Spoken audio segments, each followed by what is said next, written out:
Hi, everyone.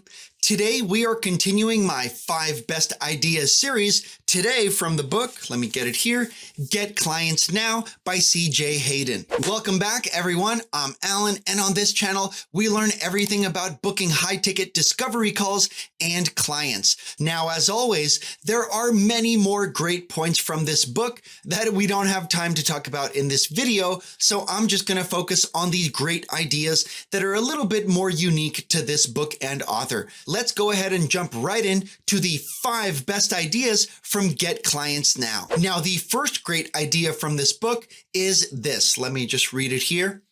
When clients purchase a service for the first time, they must rely on their judgment of the person or organization delivering it. In other words, the difference between products and services, for the most part, is that products can actually be held in their hand so they know what they're getting.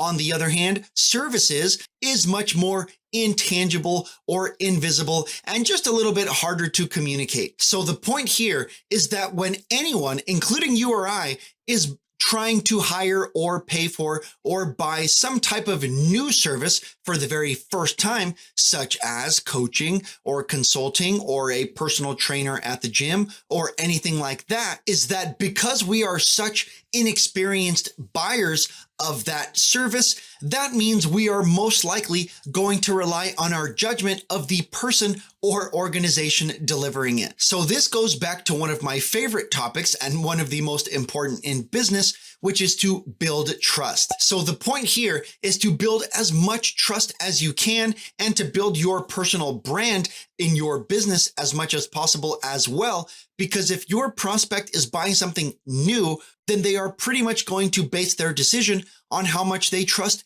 you, your business, your product, your offer specifically. The next great idea from this book is this. Marketing is telling people what you do over and over. Now, I read a long time ago, maybe from Dan Kennedy, I'm not sure, but the point is, or the idea is this. By the time you are sick and tired of telling people what you do, who you help to do what your message is, what your ad is, what you do, and just stuff like that. By the time you are so sick and tired of repeating it, that is exactly when the market is just beginning to remember what you said. So this is actually more of a sales tip than a marketing tip, I would say. But the point is that you need to get used to promoting yourself, telling people what you do, who you help, what your message is, what the benefits are to working with you, and so forth. Now, this book goes on to mention, I'll read it again, you must accept that you are the chief marketing officer as well as the VP of sales. If you don't market yourself, you won't get clients. So the point here is that you should get absolutely comfortable right now, if not yesterday, on promoting yourself, telling people who you help, what your offer is, and how you can help them. The next great idea from this book is this. Direct contact and follow-up plus networking and referral building are the most effective approaches overall, regardless of what stage you're in. Now, this kind of comes back to one of my favorite ideas that you may have heard me talk about before, is combining or rubbing your offer against the market so that you see what they want, where the objections are, and just how much they want it. And this is actually combined with another one of my favorite ideas or traffic channels, which is direct outreach, which is having actual conversations, direct messaging someone, calling someone. Emailing is kind of the worst option here, but okay, that's fine. Texting someone. The point is you actually want to create deep one-on-one connections. So while I know most new businesses especially want to do all of the vanity projects, like I want to get started on Instagram, I want to get my YouTube going, I want to get my TikTok going. The point here is that in most cases, the #1 traffic channel, no matter what you do, no matter what you sell, the best way to find out, well, #1, to sell, to generate leads and so forth, but also to validate your ideas is actual live conversations. Now, like I said, this can be through direct message on Instagram, through email, hopefully not, on a live call, in person, anything like that. The next great idea from this book is this.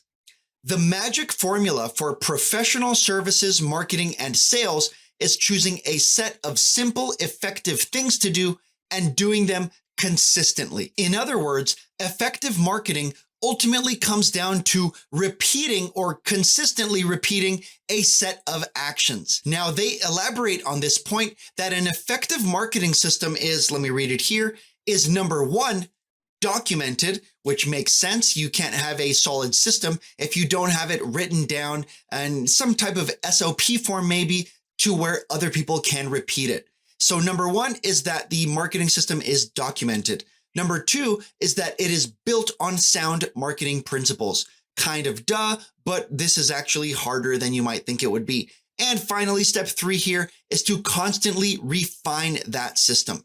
So if you decide you want to publish on Instagram 3 times a week and on YouTube 2 times a week and on TikTok this many times a week, and to reach out to referrals and to DM on Instagram this many times, and whatever your marketing system might be, keep in mind that you should continuously refine that system. Now, this gets kind of into the iterative model of books like The Lean Startup, but the point is that no matter what you start or even what you continue with, the point is that you should be continuously looking to revise, update, and improve it. And the next great idea from this book is this: to never make them wrong for not returning your calls. And this kind of doubles up with don't disagree with them or argue with them. Now, the point here is that your prospects and leads are going to do things you don't want them to. Most of them aren't going to sign up for your webinar or your lead magnet or your challenge or whatever. And out of those, most of them won't book calls. Most of those won't buy from you, and so forth. Now, the point here is to make nothing at all their fault. Now, this is actually one of my favorite topics as a whole, which is taking too much responsibility, but we'll just stick with business for now. The point is that in business and in life as a whole, you should adopt the mindset that everything is your fault. It is not their fault that they didn't get back to you. It's not their fault that they didn't buy from you. It's not their fault that they didn't book a call or that they didn't, whatever it might be. Just remember that everything is your fault in business and in life. And the absolute best point from this book is to hit the like button and subscribe below. If you learned something interesting today, it does help a lot. For more help booking high-ticket calls and clients, then join my new 14-day Book More Calls challenge below. Well, that wraps us up for today. Thanks everyone for stopping by, and I'll see you on the next one.